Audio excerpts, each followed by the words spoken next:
All right, good morning and welcome to the May 2026 edition of Tech Tuesdays with Darrow Associates, now in our fifth year of the series.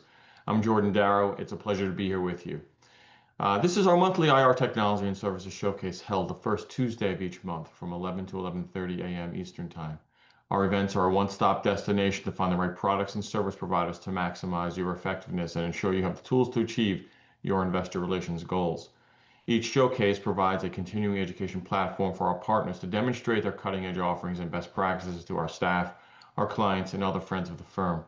A different IR tool is showcased each month.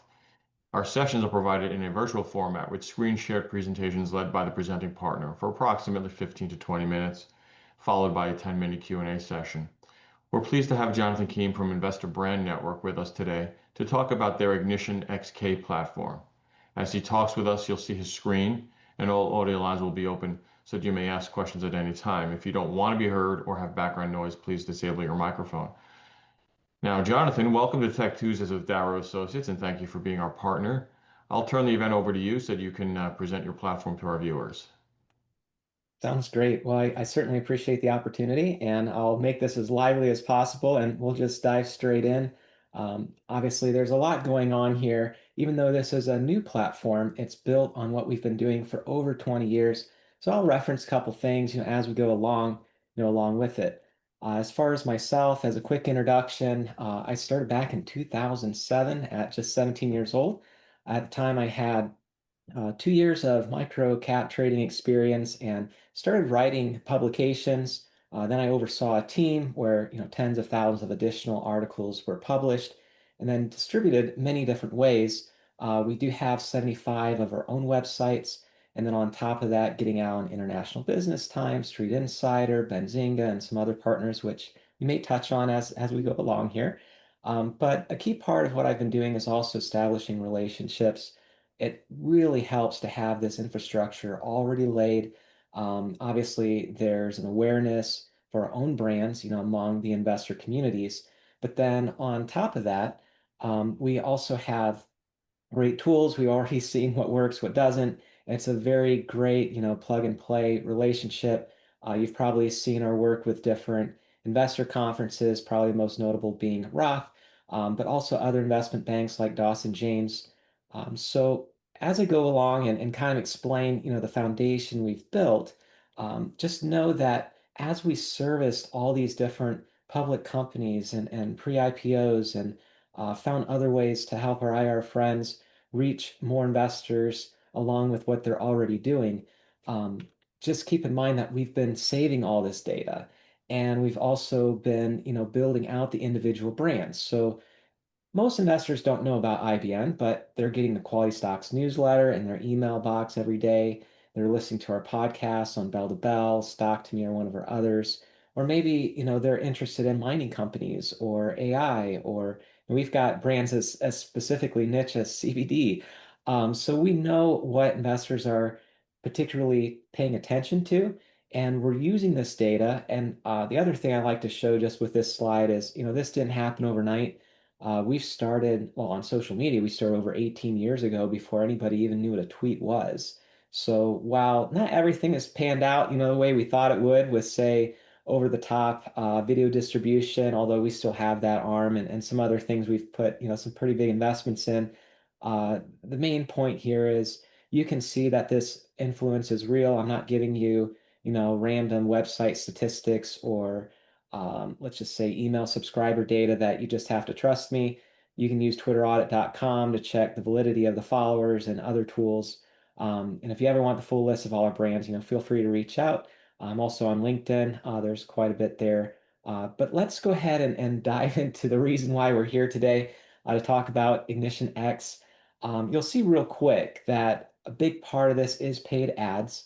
Of course, we're getting things started really quickly with the data already in hand. We're not waiting for, pretty much all of them are powered by AI on some level, but the algorithms to figure out which investors are responding to which messaging, like we already have all of that. So as soon as day one, it's already on a good clip. And of course, you also have to think about where it drives the traffic to. And, we'll talk about that too as we go along.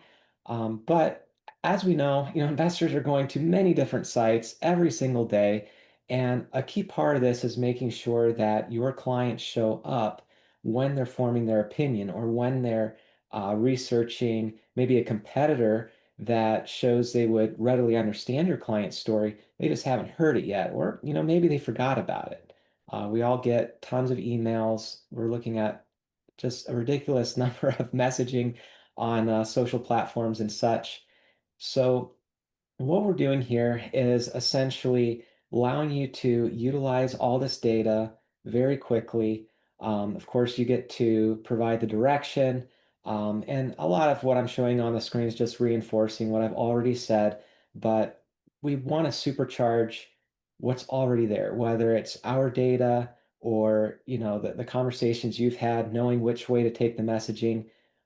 We're all about basically amplification. Usually that's in the article syndication lane, but in this case, it's getting targeted exposure through multiple different channels, and we're going to go through that next. But also on the content development side, I mean, like I showed earlier, we've put out over 80,000 articles, and we've also done who knows how many videos. We've had interviews, through our podcasting with the likes of Coinbase, not as a client, but just because they wanted to be on the show. Someone I met at a Benzinga conference put us in touch, and the rest happened. So there's a lot of credibility and everything already built up as well. As far as who we would be reaching, we just expanded this. We put out an announcement on this through Globe Newswire not too long ago, a few weeks ago. But essentially, in addition to what you'd expect, like, Google, YouTube, Facebook, Instagram, LinkedIn, and such. I think it's a really important addition that we're also showing up directly to investors on ADVFN, Hot Copper, Stockhouse, iHub. And there's a couple of extra things we can add, with this. We're always working with other partners, by the way. So if any of this stokes some ideas, feel free to reach out. We can always expand more. But ultimately, we've got a very wide base, and then we segment that to those that are interested in the sector and the story type and the stage of development, a company is in. And I probably don't have to explain this. You can kind of already see it for yourself. But this is so much more than, general marketing. And I should probably also say if someone is already doing digital ads, we can work right alongside them. We're not looking to take it over. We're simply providing super niche targeting and then, of course, a different platform strategy. And I do want to talk about that just a little bit with IgnitionX because it does go beyond, just showing an ad at the top of iHub or one of these other destinations. Of course, all the fundamentals are here. I'm just not really talking about them because you've probably already heard everything that there is to hear about how a proper paid ad campaign is set up and measured, and you make adjustments, as you go along. But one thing I probably would mention here is you'll get this data. So at the end of, let's say we do a 1 week run, you can go as little as 1 week. Well, you're going to know the investor behavior on a level you've never seen before, and then use that to refine how you're sending out your emails and the other outbound ways that you're interacting within your own framework, right now. So as far as other ways you can use this, I guess I'll just go to news amplification. This goes beyond just press releases. It could be a research report. It could be an interview, with one of our friends like Benzinga. There's no limit to what you can amplify. Of course, we also want to help generate more leads, allow you to have more in your database. And I know we're going to have a question and answer section, towards the end. One of them that I'm expecting is who are you targeting? It's mostly self-directed investors, heavily retail, of course, but people that are active in the market. As far as institutional, obviously that gets mixed in. It's just there's so many more, retail investors than say institutional, and we don't target one way or the other. It's just we're getting out there as far and as wide as possible, using our 180 social media accounts, obviously our 75 plus websites, and then all the other things underlying the IBN platform. So This is just kind of a basic framework to kind of understand how it starts and continues to flow through. Of course, it would be good to, get into a live demo, showing actual reports and a couple examples. This is more of just a brief overview so you can kind of see the lay of the land. But as far as taking it to the next level, I did kind of want to bring this in too because it's been such a key part of making it successful. Obviously, we can start quick, amplify quick, and quickly reach the audiences you actually want to without a whole bunch of testing and trial and error and A/B and this and that, just to finally start to get the wheels turning with traction. So as far as the editorial, I mentioned before, we put out a lot of articles. We post those on our website, but there's different levels of distribution depending if they're OTC, only Canadian, NASDAQ, NYSE. We can get them on additional places, but at a base level, I mean, it always includes Apple News, Benzinga, International Business Times, and thousands of others, many that you may have never heard of, but we put out our content for free. I think that's another key aspect of all of this, whether it's newsletter subscriptions or allowing other blogs and content developers to just take whatever they want from us and repost. Obviously, there's a disclaimer link on everything at the bottom that gets automatically included. We've been in the game for a really long time and we plan to continue that way. As far as bringing in Investor Wire, I know that the wire kind of confuses a little bit. We're not talking about press releases. You can continue to use your existing press release service provider. There is a distribution arm. If you're looking for another way of putting out your news, we partnered up with Globe News Wire, so you're still getting on all the different places that matter. But the podcasts I think are also something worth mentioning. Even if someone doesn't listen to the whole thing, we can take out snippets and as a great press release opportunity. We also recap that in a blog. And that's my favorite way of consuming content. I don't drive anywhere. I'm presenting from my house. So, it's a little bit more of a commitment for me to listen to something for, 30 minutes. Not that I never do, just I got to be selective. So we make sure to reach everyone, whether they're looking for, a 30-minute clip on X, or they're like me, they like to read, they like to have, 500-word summary of, what happened with some bullet points and some quotes.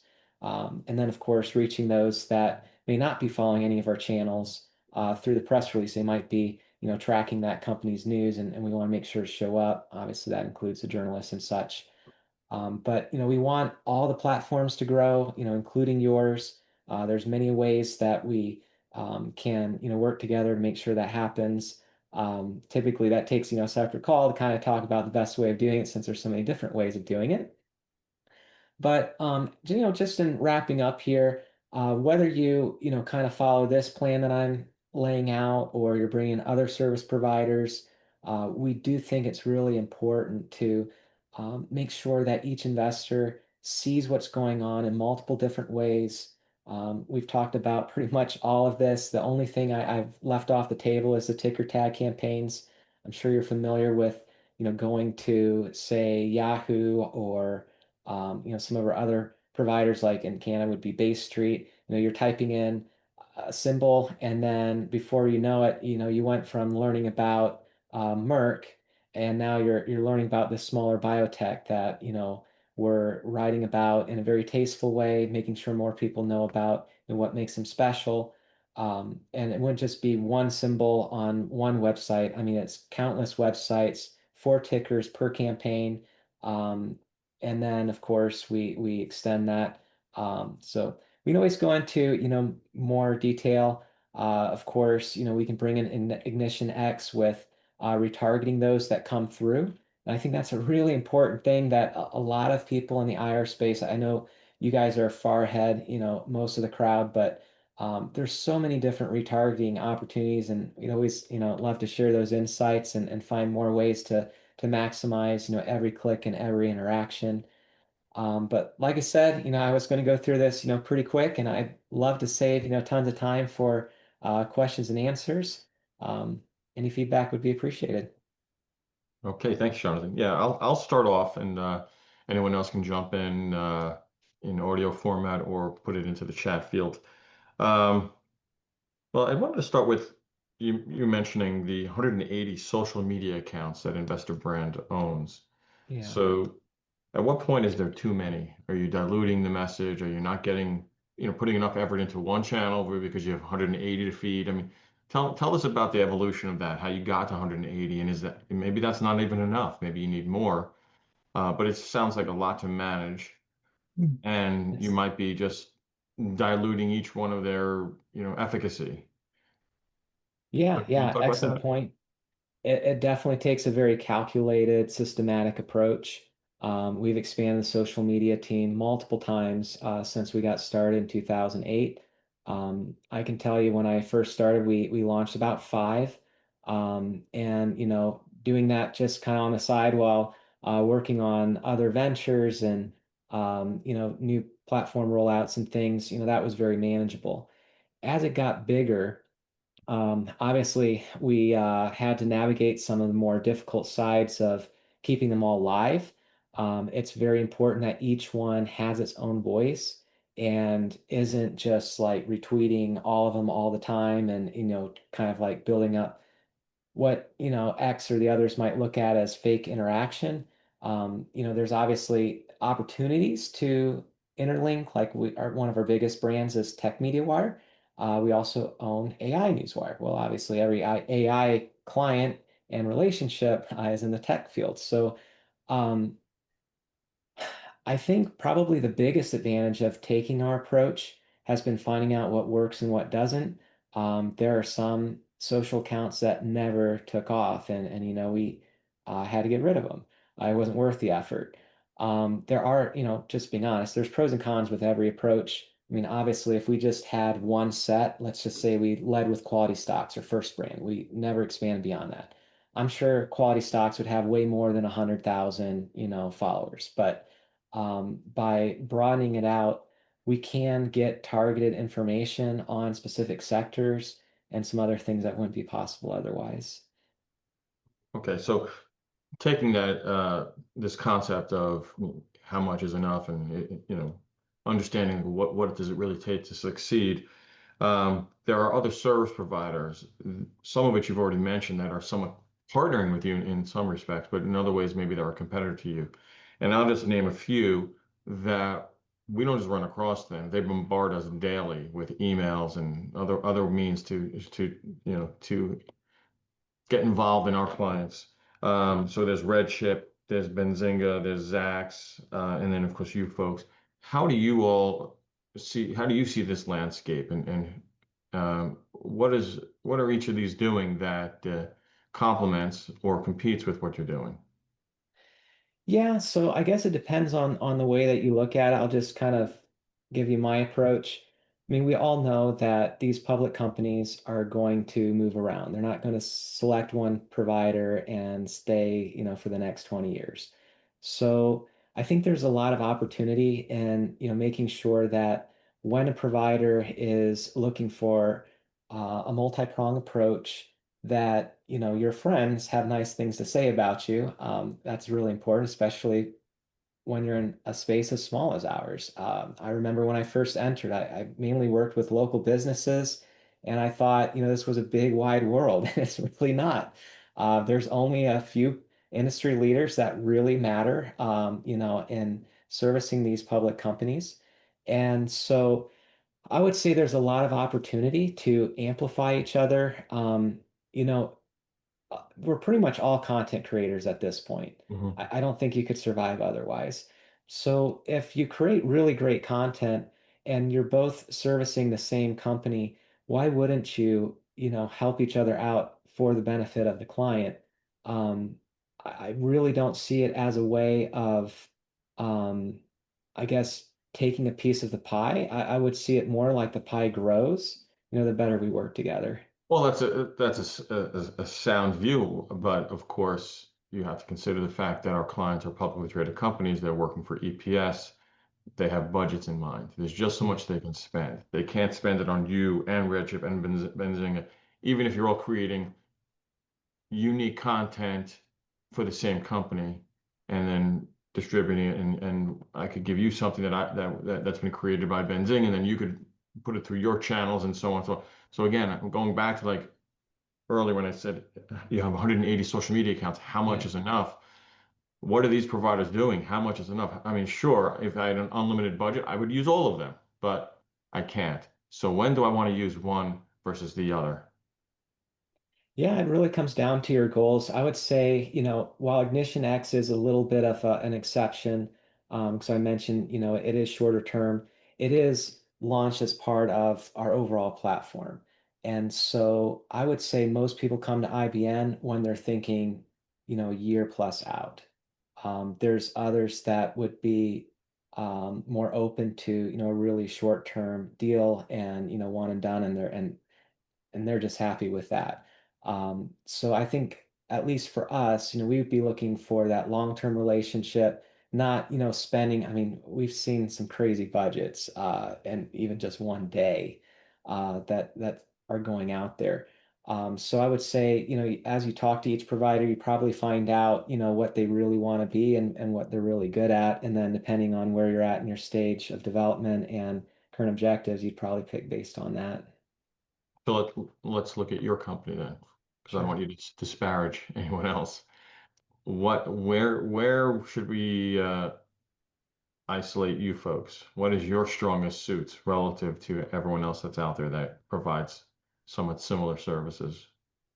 Yeah, so usually we lead that, we've been around for 20 plus years. We've got original subscribers to the Quality Stocks Daily newsletter when it first came out in January 2006.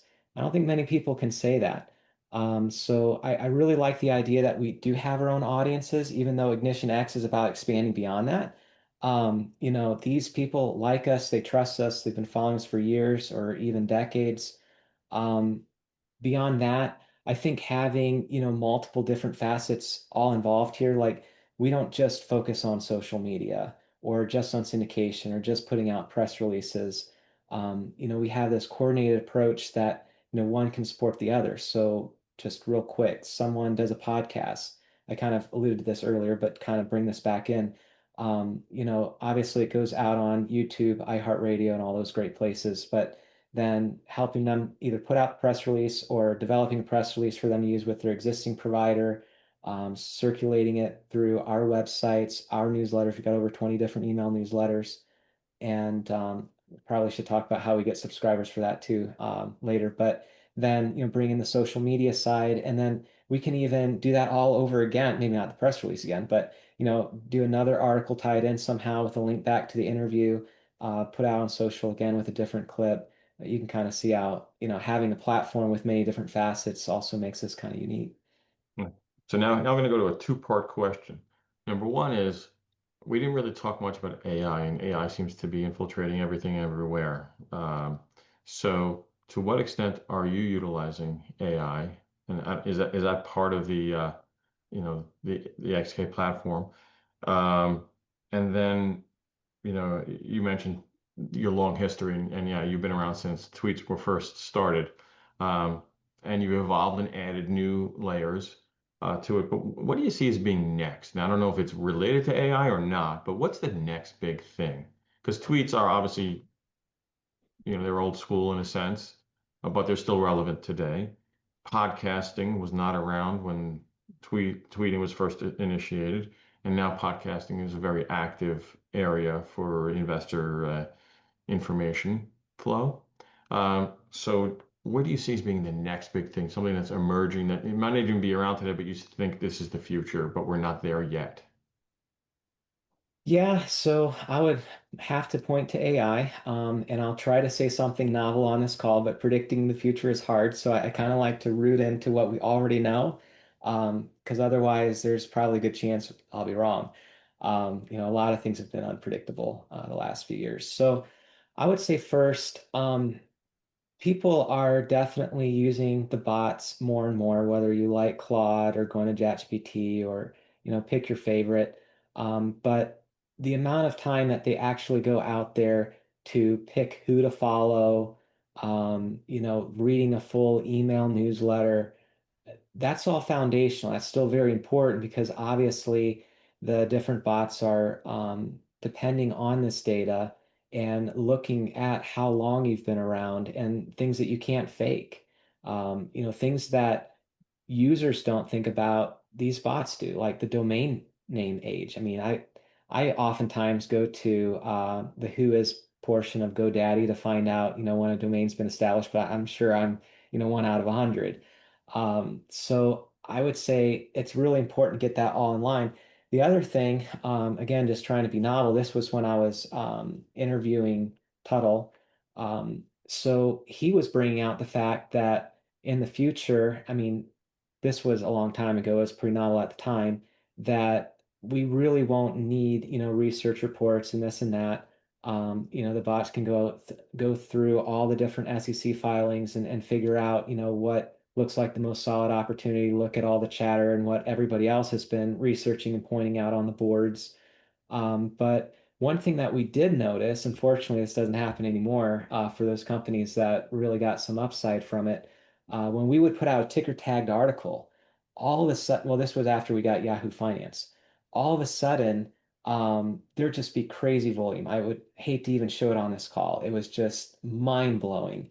And we had to just decide that the trading algorithms are just assuming that our editorial content are real press releases because it's showing up in the same places as real press releases, not in the like on Benzinga, there's a partners tab. It wasn't there. It was in the news feed alongside PR Newswire, Business Wire, Globe Newswire, official Yeah. communication. So I think the most important thing as we go into this new future is to make sure that you're very consistent and get out as far and as wide as possible and in notable places like our syndication network does. Okay. Um, Thank you for that explanation there. But did we cover what the next big thing is going to be? Did you predict anything? And we'll note that you're saying there's a good chance you'll be wrong, but Yeah. let's hear Okay. from you're a professional in this forever, and you got one of the biggest networks out there. So let's hear from you. What's the next big thing in Okay. Well, social I'll bring media in and the digital crypto marketing? side. I think that'll make it a little bit easier for me. If I had to predict something, I don't even think you'll be hitting the buy or sell button. I think you'll buy a whole bunch of stable coins, put it into your AI agent, and it'll just do everything for you. Okay. However that works out. Uh, let's open it up to the floor. Does anyone listening here have want to jump in with a question? Because I do have one more thing I wanted to cover, but I'll give everyone else a chance to talk if they have anything coming through. And again, you could put into the chat field or you just jump on it and say it verbally here. What's your typical length of program? How long does it cover and how much does it cost? Yeah, great question. So, on the base side, we always bring in core. We're not promotional, so core typically is a year-long engagement. There have been many times we've brought it down to 6 months, and that's anywhere from $3,000 a month on past, $15,000 a month, depending on what all you want to add into it. As far as Ignition X, let me just go ahead and bring up my notes on that real quick. So typically it's $50,000 a week. Of course, there's ways to upgrade and downgrade, but that's really where you kind of want to be at for that. And you could, run that any week that you wanted, during the lengthier program of 6 to 12 months. And how much of that is ad budget of that, say, $50,000 spend? Yeah, so that would really be a question for the team. I've not run the program. There's just so many different facets. I haven't gone, deep enough into that to be able to answer, but I could definitely find out for you. Okay. All right. And to what extent are you partnering with Webull, Robinhood, or StockTwits, and doing some ticker tagging with them? Yeah, so I know StockTwits is part of one of our higher distribution categories. If you go to our website, investorbrandnetwork.com, you'll see there's 3 tiers of distribution. So they would be included in the second and third tier. As far as Webull, I don't remember seeing one of our publications on there, so I don't think that we're hitched up quite yet, but we're always growing and as those new relationships come online, we're pretty good at updating the website. All right. Well, thank you very much. That was a great presentation and a great conversation. That's going to include this month's installment of Tech Tuesdays with Darrow Associates. Thanks to Jonathan Keim of Investor Brand Network for speaking about his firm's latest innovations for public companies. And thanks to all of you who participated in keeping your IR knowledge base at the cutting edge. Please join us in June when we talk with Dealmaker Technologies about their latest innovations for raising capital online through digital marketing. Until then, we trust our Tech Tuesdays are helpful in implementing your IR strategies. Thanks again for joining us, and goodbye to everyone. Take care. Thanks again.